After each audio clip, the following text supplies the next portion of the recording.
All right, welcome back to podcast number 3 of social selling. Today, Fran and I are going to be just going into the topic of Grüns versus AG1 and how competitive positioning can help you really just push your brand further and just stand against your competitors. You want to input something, Fran? Yeah, basically, the goal of today's podcast is to cover how Grun basically outplayed their biggest competitor and the industry leader.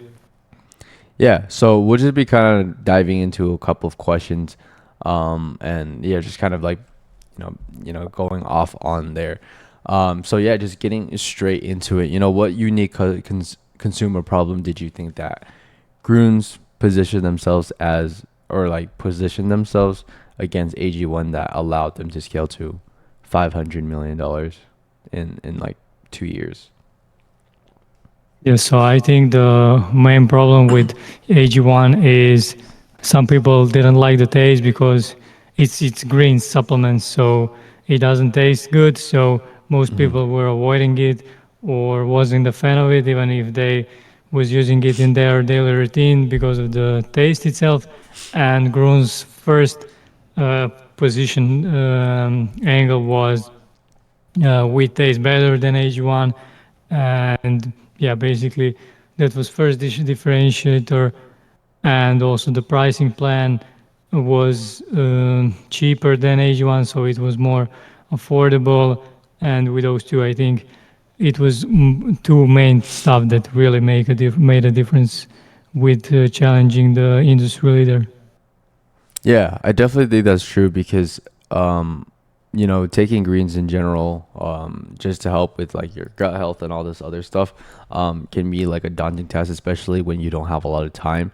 And I think what they did well was being able to position against themselves for convenience, right? Because with AG1, you still have to, mix the powder itself to be able to take in your greens and stuff like that. And that's still like a little bit of extra work that you're still having to do versus Grüns coming into the market and just kind of flipping that narrative saying that like, oh, you don't have to be doing all this. Ours is tastier, it's cheaper, and it's more convenient, right? So like those were like the strongest levers that they had in terms of like their overall growth, which is, again, like I said, which is the convenience aspect. Because I know like a lot of times, like especially if it's like they're targeting themselves towards busy individuals, that's basically a unique selling point for them, right? Yeah, absolutely. Yeah. Yeah. So I think the communication aspect in terms of like the branding was a little bit different. I like how like they led with like a more playful tone. Like, what do you think about that specifically?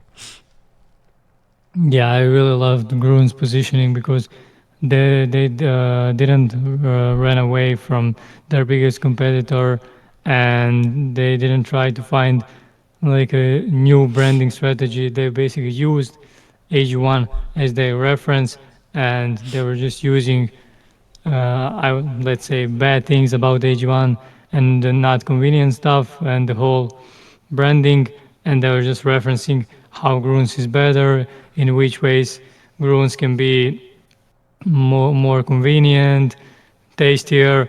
One branding position that they really nailed it was with kids, because not a lot of kids were mm, were trying to use AG1 because of the looks or the taste, and then having like a little gummy that they can just take twice a day, it was just more appealing to kids. And I think they really crushed with that angle because more parents were now really had a reason to buy, and Yeah. they really wanted the kids to be target audience. Yeah, it definitely had of a more mass appeal, right? Depending like on the target audience overall. Because, like with parents and stuff like that, when they see like something like a gummy, it's much more approachable as a brand to like, actually have their kids take versus like how AG1 position themselves is more like a clinical scientific like research type of brand where they're like still premium in a sense where like their brand identity is very very solid, but that was going to be like a turn off for like parents allowing their kids or something like that, or like having their kids take it, right? It's usually like under really understanding like the branding, positioning, and understanding like who it is that you're trying to appeal to. And AG1, usually what I've seen is like they have like a lot of angles in terms of like athletes, right? Supporting athletes within their own journey of whatever they're on, and just busy like individuals that are around like 25, 30, if not, older, right? And then Grüns, they have like a more mass appeal where it's like, as an adult, it's approachable as a brand, like adults could take it, kids can take it, and a lot of their campaigns and stuff like that I've seen in general, with their ads and everything that they've ran, a lot of the angle that they were leading heavy into was just education, right? They were saying that like a percentage of kids are malnourished and they don't have enough, or like they don't have enough of their nutrients and stuff like that. So that's how they positioned it and made it more appealing to that specific demographic overall.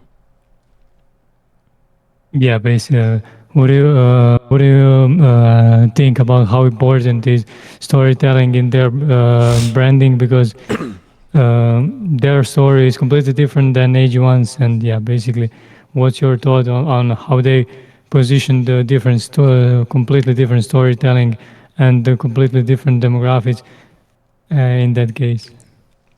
No, I think storytelling is definitely very, very, very important, especially if you're trying to like have a solid brand identity. Because again, I think that people connect more with stories than, because like the story is what's gonna ultimately shape up the brand, right? Because again, if there's like brands that are just more product focused and product led, yes, you could still get some sales, but I think that like just with storytelling aspect where you're like kind of explaining the use case, and also like just the the people and stuff like that are through their brand and stuff like that. And I think that by having the gummy bear be like the main center of focus for the brand, um, they were able to kind of create that differentiating factor into just like the way that they stood online, and how they visually stand out against AG1. Yeah, agreed. Yeah, I really like their positioning from the beginning because they were always relying on UGC creators and that organic content, and having UGC content and that natural customer oriented content. They were just having an easier time to start paid ads and competing with AG1 on that end. So they really made a really healthy situation for them to even compete in that saturated market, especially because their angle from the beginning was just calling out the industry leader. And I think the fact that they did that from the beginning was really a thing that made huge difference, and basically was um, main factor why we all know Gruns as we know it today, because they weren't afraid of calling out the industry leader. They just accepted the fact that they have a product with similar or even the same benefits. I know AG1 has around 75-ish ingredients and Gruns has 40-ish. I don't know exact numbers, but yeah, they didn't try to compete on that angle, or we have better ingredients, we have more ingredients, because most of the stuff that AG1 focuses having as much as possible healthy ingredients in them, and that's like their main angle.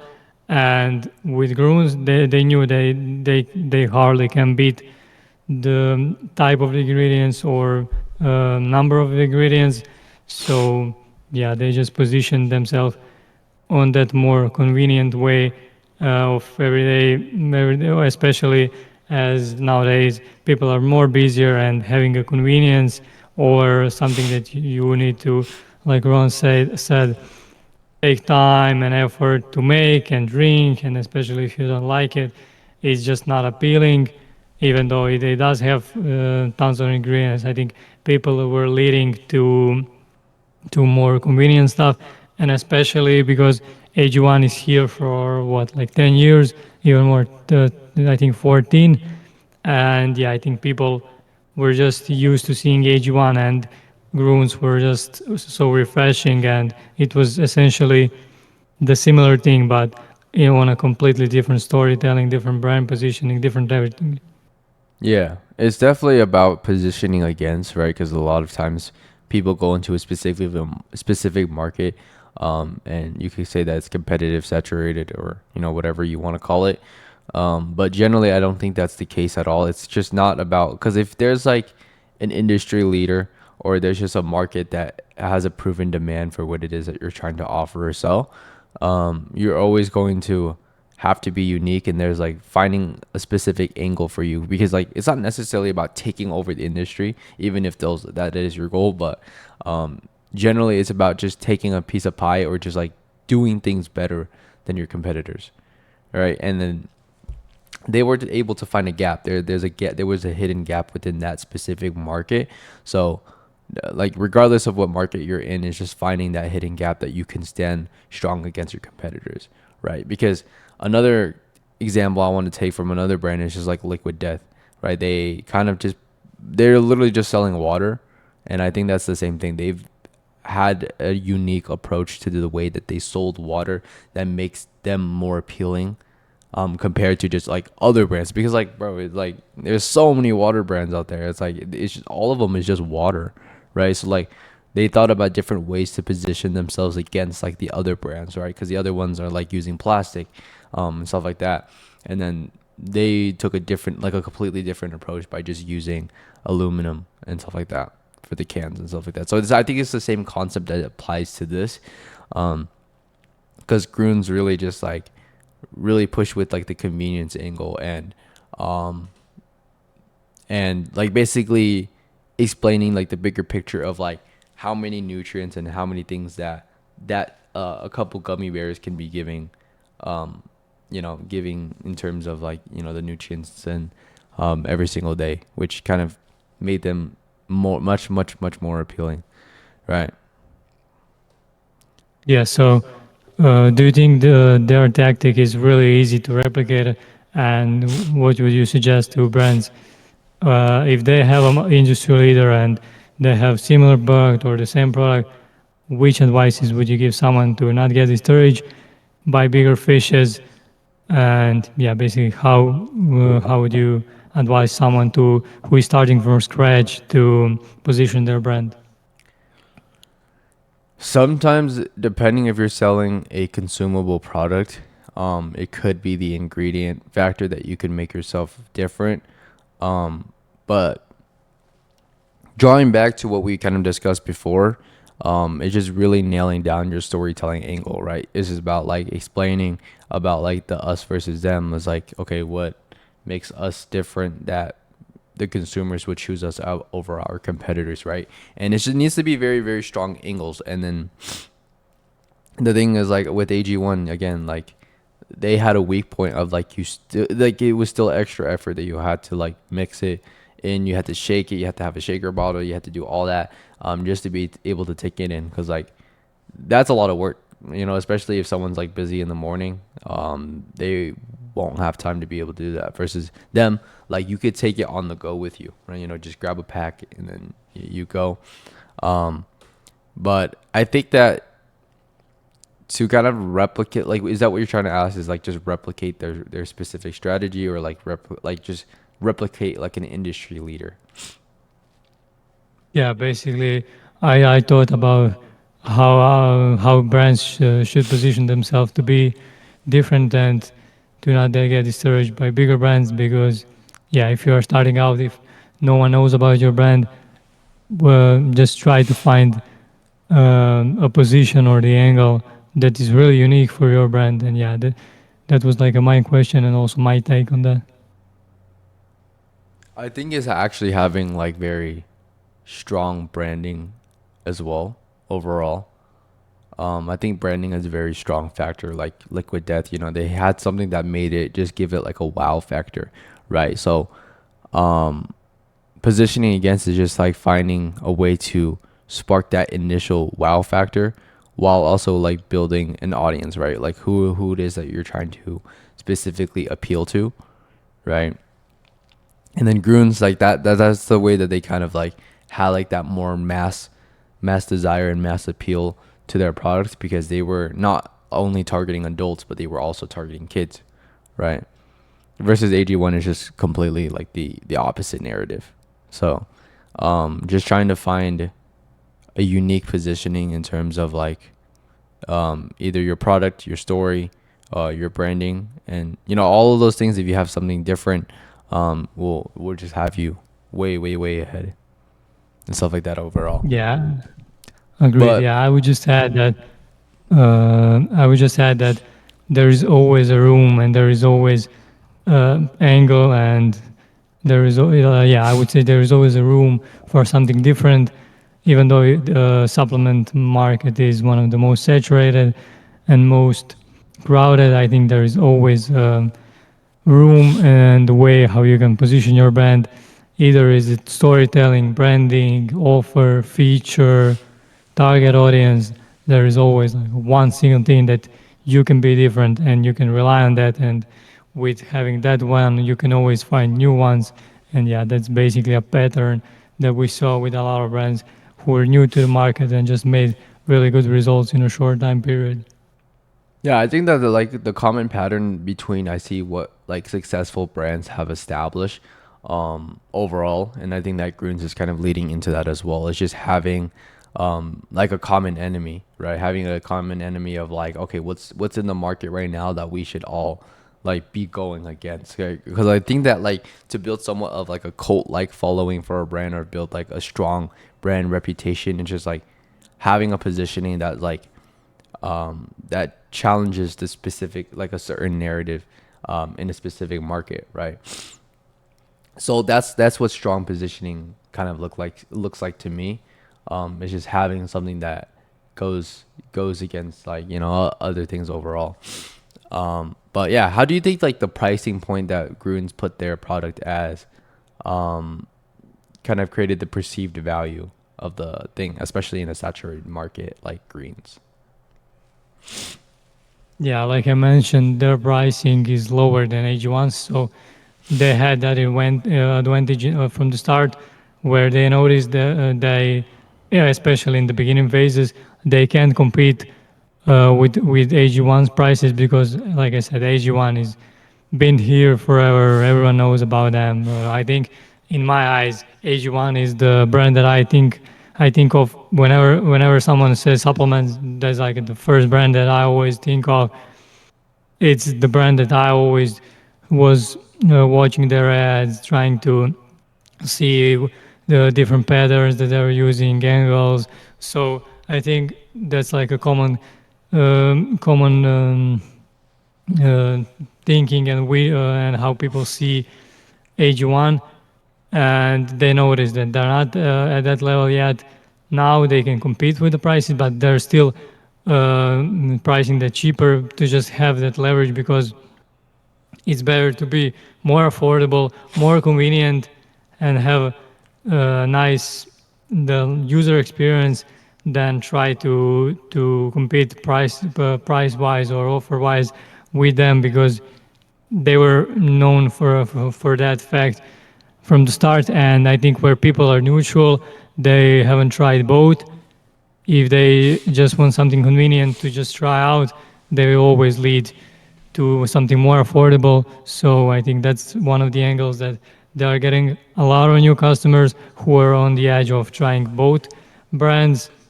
And yeah, basically that was like the main point of accepting that they can't compete with the prices at the beginning. And I think they just left it like it for 2 years now. Yeah, most definitely. I think that like pricing point is a definitely a huge factor when it comes into this all. Um, yeah, with the just like the perceived value of it, because I think that's another way that they've been able to position themselves against. AG1 is just having a cheaper alternative as well. Because like, as someone that's like has never taken a supplement before or like taking greens supplement before, going and looking at AG1's prices, they're gonna be like completely thrown off. They're gonna be like 70, $80 and be like, this is like way more expensive than I expected versus like AG1. Even though if they're a bit cheaper, they're still more approachable compared to, like how AG1's position themselves, right? Because like I think that with overall their growth relied a lot on to like authority figures basically endorsing their brand overall. Like scientists, podcasters, and all these people that have credibility in the greens fields and stuff like that. So they're able to like that was like their main way of like having social proof and credibility in terms of like the way that they were selling, right? Yeah, absolutely. I think every brand should understand what's the market situation within prices. I think if you are like a newer brand, you shouldn't try to, like I said, compete with prices and just put the lower price and think, okay, this is my differentiation factor, because it's not. People will always spend more with brands that they trust more. So we are just circling back to the stuff that we mentioned previously, where you need to have angle and your differentiating factor, and that factor can justify the price. Yeah, most definitely. I think that like with pricing, right?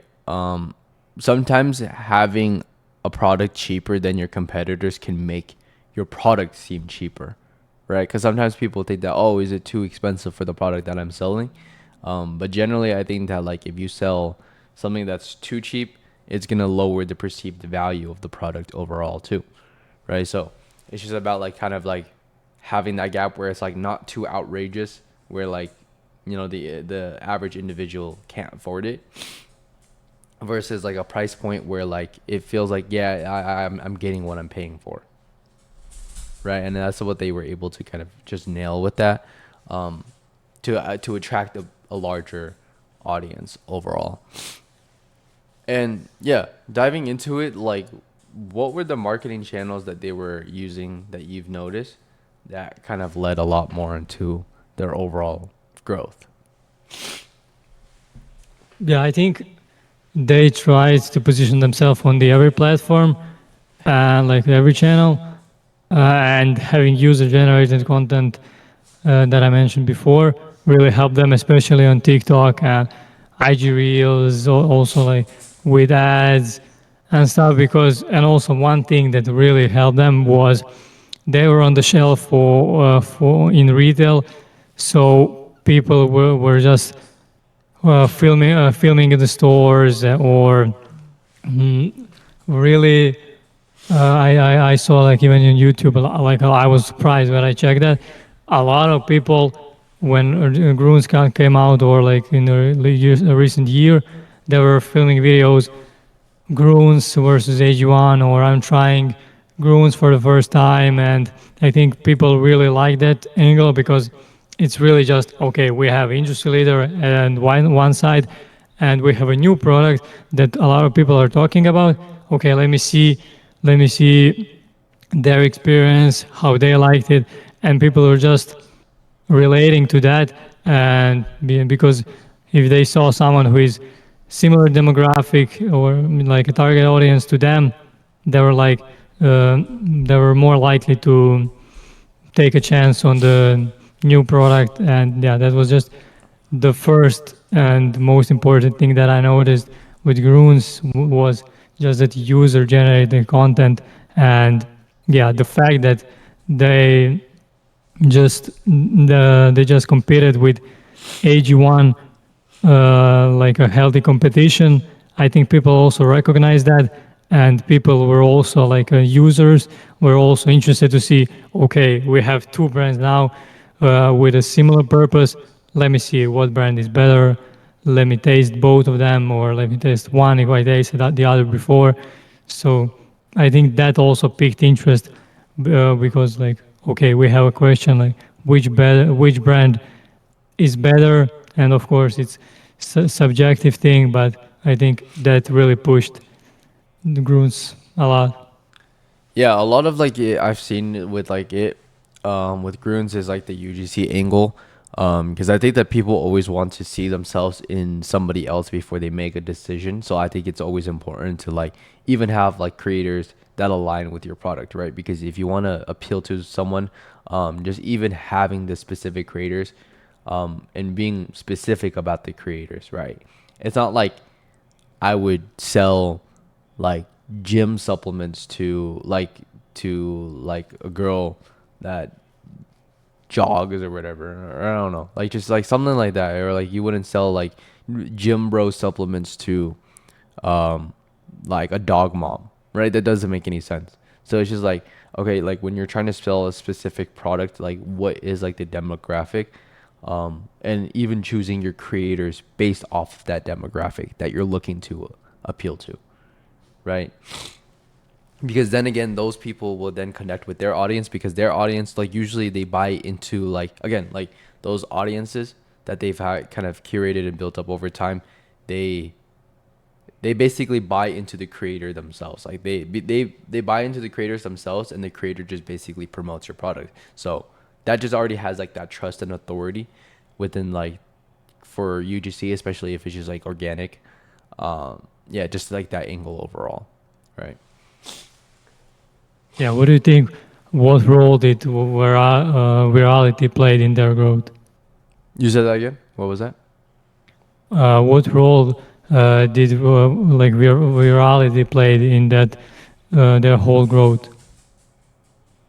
Oh yeah, virality did play a lot of into their own thing, because that, like I mentioned earlier, is like having that specific wow factor that just like completely throws it off the board. So like I think that's why they were able to grow super fast, because they just caught everybody's attention, right? I mean, I know it's just like a gummy bear, but like they position it to be like greens that taste like candy, right? Because people are gonna associate that with like the flavor of candy, and the simple use of candy and stuff like that overall, or like the taste factor of candy. So they're gonna be like, okay, if it just tastes like the Haribo's like gummy bears, like I'm also getting my nutrients in for that. Like I think that's what people like, because it's like the product overall is fun enough to appeal to a lot of people, right? And that just Yeah, I sparked think. a wow factor into a lot of people.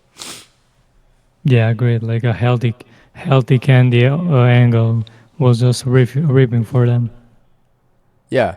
Another thing that I kind of want to dive into as well, like what do you even think about like their community building aspect? You know, how how has building a community for them fueled their overall growth?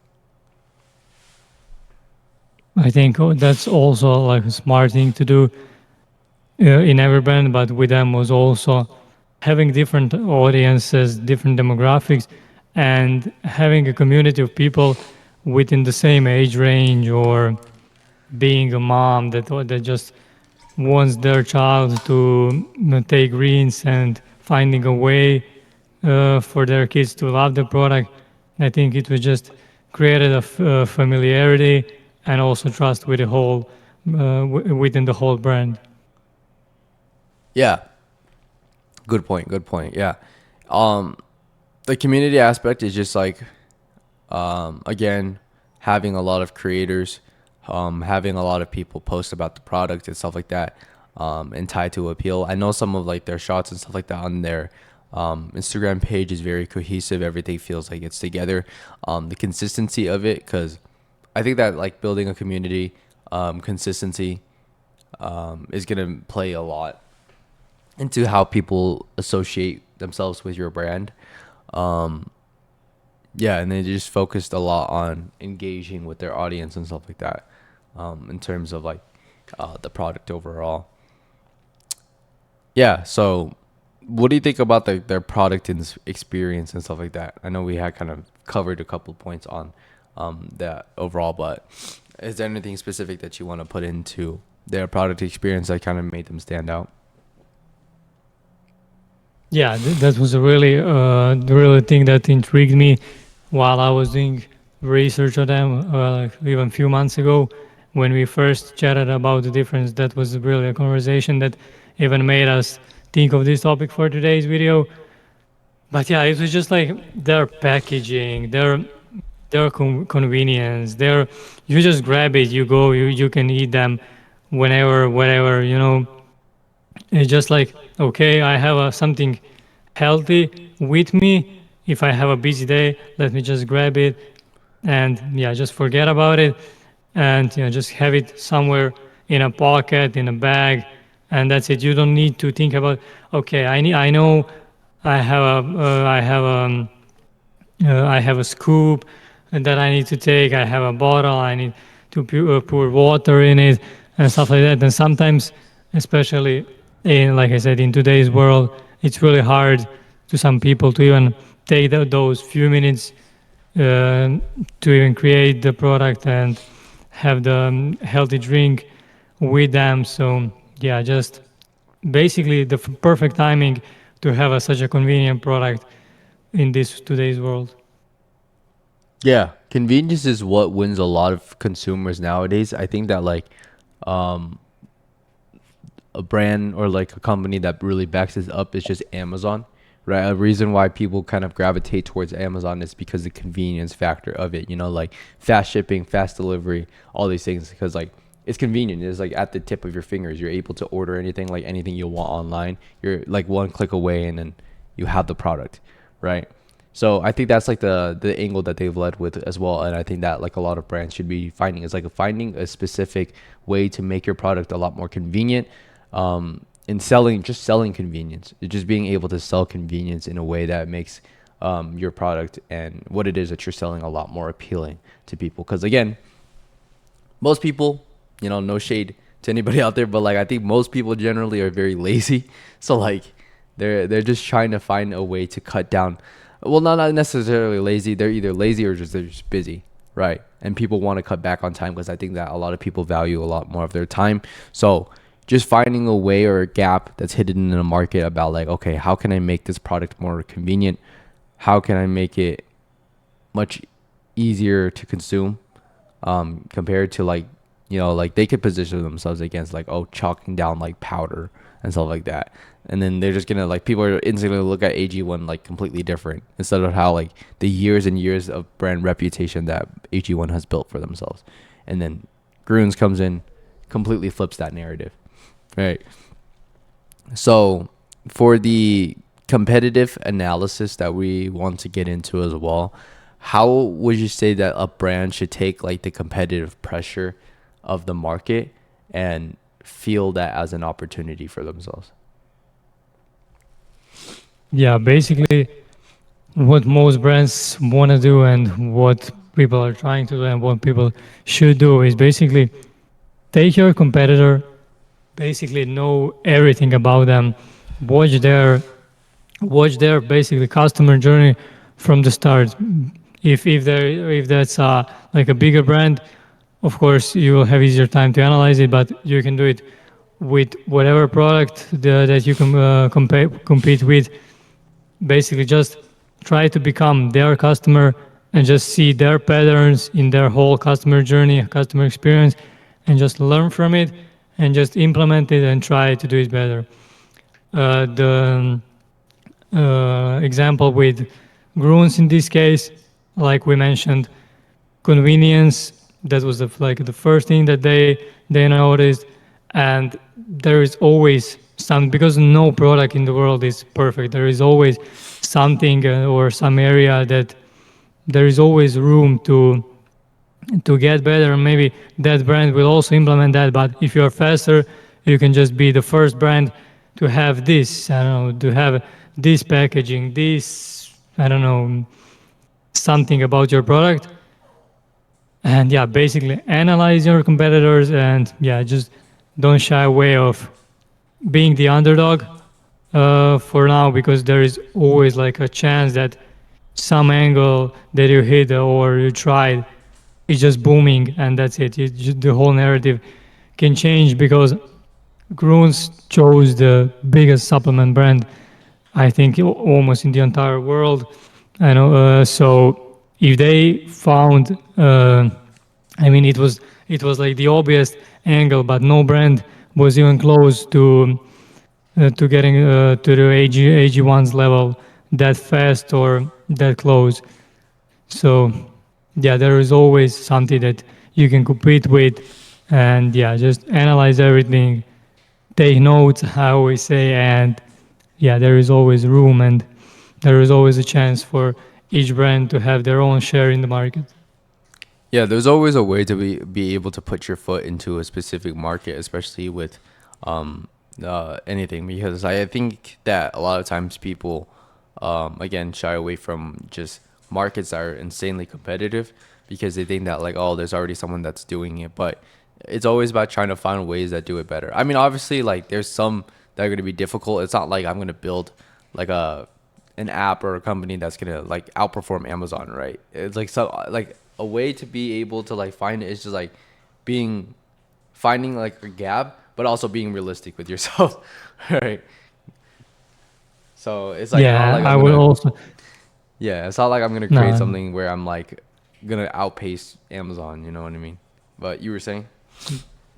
yeah, so basically, also one thing with Grüns and AG1 competition is like they didn't try to become like a new AG1. AG1 has its own target audience, and also their loyal customers. They have built through years and years. So just it just isn't the same product, even though it's almost the same purpose of it.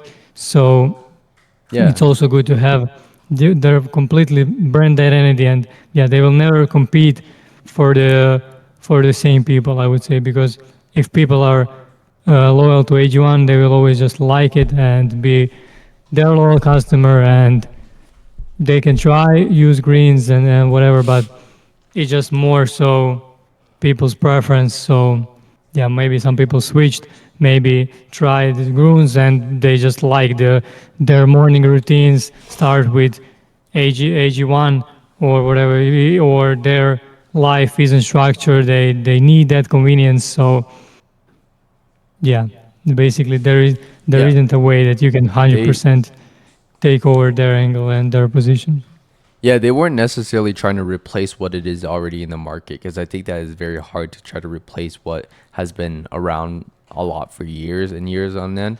They were trying to position themselves as a better alternative, right? It's just always like, okay, I want to position myself as a better alternative to appeal to a mass where they feel underserved, right? Because there's always like finding a specific market that is served, but there's some people that are within that market that feel underserved, right? So if you find a perfect opening, or like we how Fran and I like to say it, but that winning angle on like for your brand overall, um, that's gonna give you like a huge competitive advantage, over your competitors overall. But let's get into the next points. What other points did you want to cover? Oh, I wanted to cover like the retention side of things. Like one thing I've noticed within their branding and stuff overall is just like with any supplement brands, I think that like what most supplement brands or any brands that have a product that has a potential for high customer lifetime value is having subscriptions, right? I think that they done a lot of effort in terms of just acquiring people, but having like a system like email and SMS and stuff like that on the back end, and subscriptions to really just really build up that their monthly MRR. You're just there MRR, yeah. Yeah, absolutely. And I also saw that with Gruns, they have a really good subscription offer that really makes sense. And also, it's all like with supplement brands, I think having a really big subscription offer. I know some supplement brands rely like 80% of their traffic to their subscription lists and their email list, SMS lists. So with supplements, especially in the US market, it's really hard to compete with the market with your margins. You will not have great margins if you, especially if you're a beginner, if you still haven't built trust with your suppliers, and I think that's really a differentiating factor. I know Ron and I are currently building an internal brand where we notice that subscription base within that product is really an angle that we can push, and it's really proven to work, and it's also like a cheaper way to acquire a customer, and that's a nice angle because if you try and if you especially if you don't have much UGCs and a lot of volume of people who shown that they trust in your product, is really hard to position yourself even with paid ads and stuff. So taking a step back and also using like a retention strategy for your main strategy, I would say, even though it isn't preferable that it's your main strategy, but if you have healthy subscription base, you can always build MRR and you can always reinvest into the other channels. So yeah, absolutely, you should always find a way how to position your subscription, and also that also relies a lot to your product. And yeah, if people find it convenient and people really like it, I think they will be more than likely to subscribe and to just become like long-lasting customers of yours. Yeah, subscription is very, very important, especially for building MRR and just building your overall revenue, because people focus way too much on just purely acquisition. So just retention and just keeping the customers for longer is just gonna boost your overall longevity and stuff like that overall. But how important do you think the branding consistency for Grüns has been, that has led them up to this point? I mean, from the moment I noticed Gruns, it was just always I was always just having a perception of them as like their branding position is okay. We are aware of AG1, and but we are better, or we are the new way, and that's a message that's really stuck with me. And yeah, I think that's like a branding position that really was something that people really are having. Yeah, like basically this is the angle that they use to get remembered, and I think that it's always important to, yeah. So basically they reference their biggest competitor and having industry leader and them in the same sentence basically. Yeah. Yeah. Like calling out like the industry leader, and yeah, just having the product and everything that aligns against them and stuff like that, which kind of really found their overall opening. But yeah, so I think we did cover everything. I think that we want to just cover into the points of, so like what kind of lessons do you think that brand owners should take away? Like what, like out of this entire discussion that we've had today, what are like the three things that you want brand owners to take away that will allow them to find their competitive edge within their own market? Yeah, okay, yeah, that's a great question. Yeah, I just remember what I really wanted to say. So basically, the first lesson I would say is share your journey on like whatever platform you are comfortable with, because I think I'm connected, or I'm just following the founder of Gruns, and I really enjoy seeing his posts about Gruns, or when even if it's a post when they're hiring or they're sharing a milestone or something, you just feel more connected to the whole business, to the whole brand identity, because you're basically seeing it through to the guy who basically built the whole brand. And I think that also gives an edge of humanity. That's like the first thing. People really like that feeling. The other thing, yeah, like I said, don't be afraid of your biggest competitor. Always try to find a leverage on them, or basically reference them in your favor.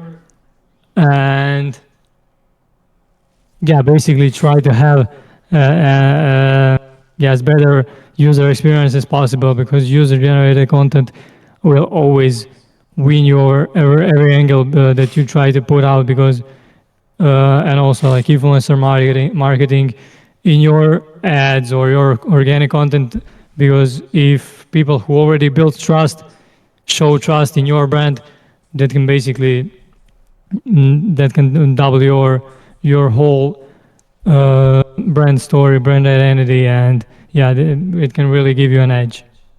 Yeah, definitely influencer marketing and just having a unique angle in terms of just like, yeah, connecting with the audience a lot more, having a specific story and stuff like that. I think that founder-led brands are just documenting the entire process of like how they're building their brand, is ultimately going to resonate with like the audience a lot more over someone that's just like purely about product, purely about yeah, just pushing the product overall. And I like yeah, like what you said, like the founder overall just connects with their audience on that level. They were able to cultivate a community and stuff like that. So people are always interested in updates and stuff like that. Like you said on LinkedIn, about hiring and stuff like that. But everybody just feels like they're connected to the entire process, right? Of like the brand that they're building.